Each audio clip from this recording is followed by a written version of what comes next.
Assalamualaikum warahmatullahi wabarakatuh. Salam sejahtera buat kita semua. Semoga kita semua masih dalam keadaan sehat walafiat. Baik anak-anak kami semuanya, terkhusus untuk anak kami yang kelas 11, untuk melanjutkan pembelajaran daring fisika kita saat ini.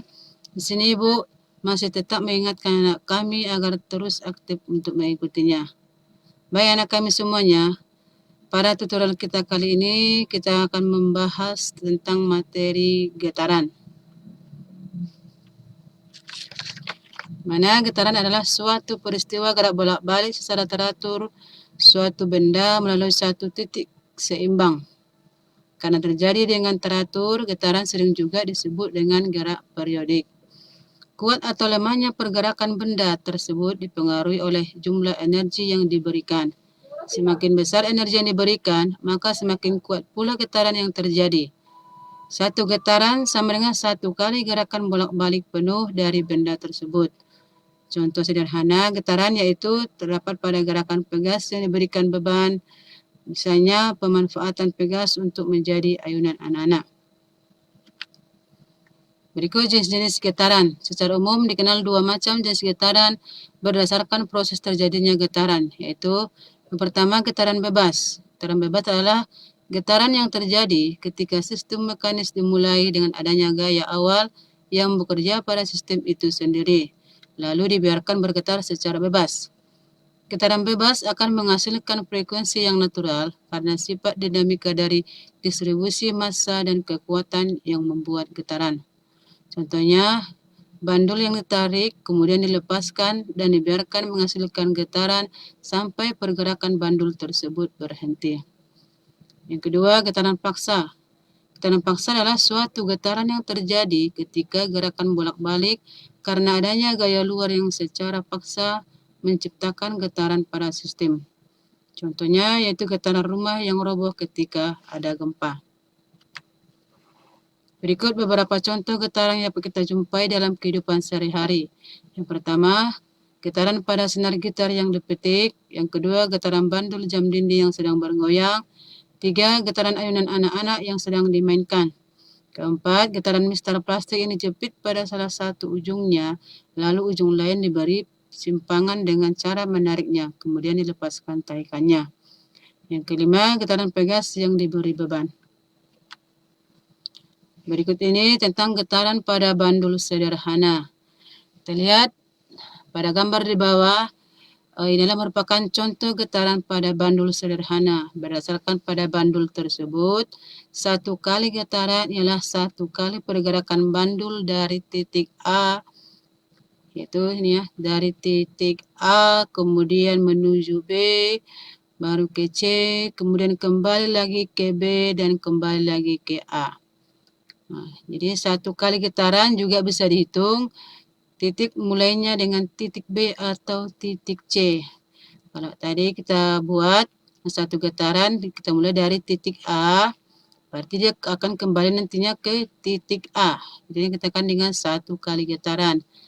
Kemudian kalau dimulai dari titik B, berarti B yang ini, nah, B, dia akan nanti menuju C, kemudian kembali ke B, baru ke A, dan terakhir akan kembali lagi ke B. Ya, kita akan satu getaran.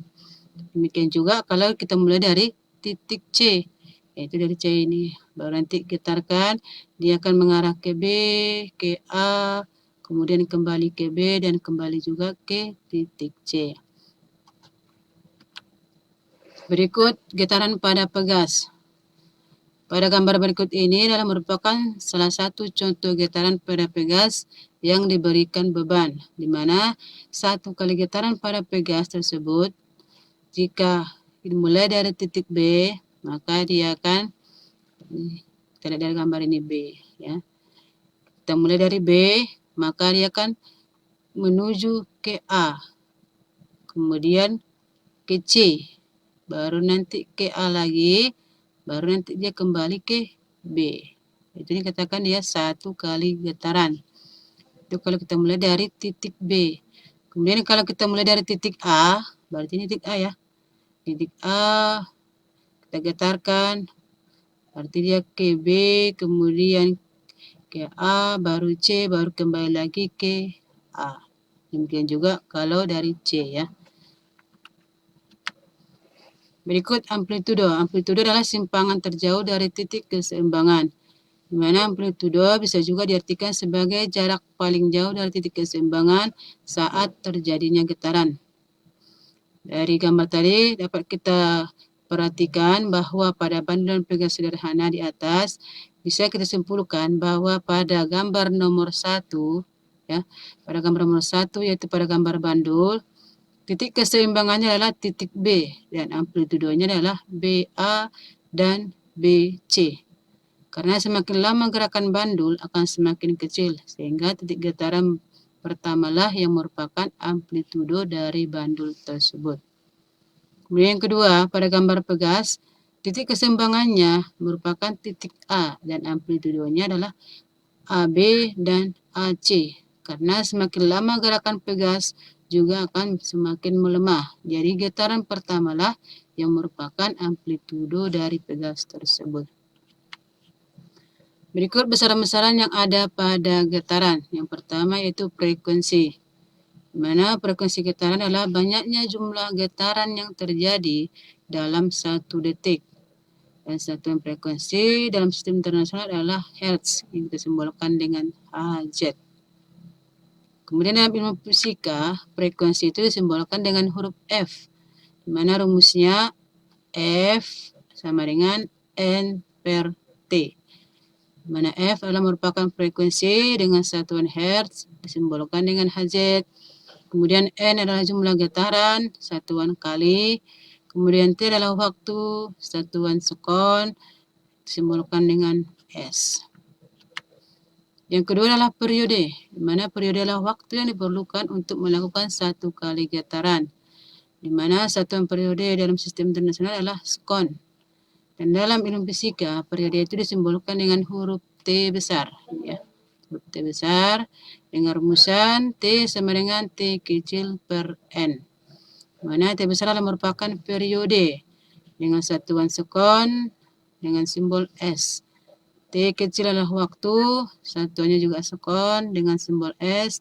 Dan N adalah jumlah getaran dalam satuan kali. Untuk lebih jelasnya, kita perhatikan contoh berikut. Mana pada contoh nomor 1, sebuah bandul digetarkan sehingga selama 1 menit menghasilkan 40 getaran. Tentukanlah periodenya. Berarti diketahui 1 menit itu adalah waktu. Berarti T kecil sama dengan 1 menit. Ini kita konversikan ke sekon atau detik. Yaitu menjadi 60 sekon. Kemudian getarannya yang disimbolkan dengan N yaitu sebanyak 40 getaran atau kali, sama aja ya, kali. Yang ditanya berapa periode? Simbol periode adalah T besar.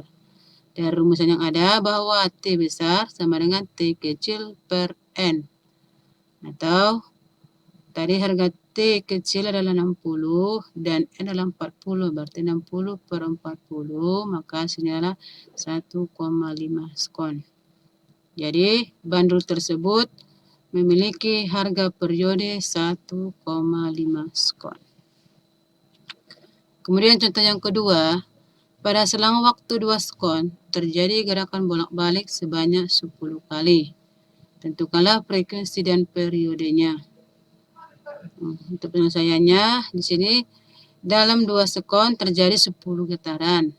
Berarti kalau dia 1 sekon maka terjadi 5 getaran, artinya setengah dari yang 2 sekon tadi ya. Sehingga frekuensinya adalah menjadi 5 Hz dan periodenya adalah kita gunakan rumus untuk periode yaitu T sama dengan N per T sama dengan waktunya nih ya, T per N ya. Jadi 1/5 sehingga kita peroleh periodenya adalah 0,2 sekon. Ya. Demikianlah tutorial kita pada pertemuan kita kali ini. Berharapkan anak kami dapat memahaminya. Kalau ada yang belum paham, silakan anak kami dalam kolom komentar. Terima kasih. Assalamualaikum warahmatullahi wabarakatuh.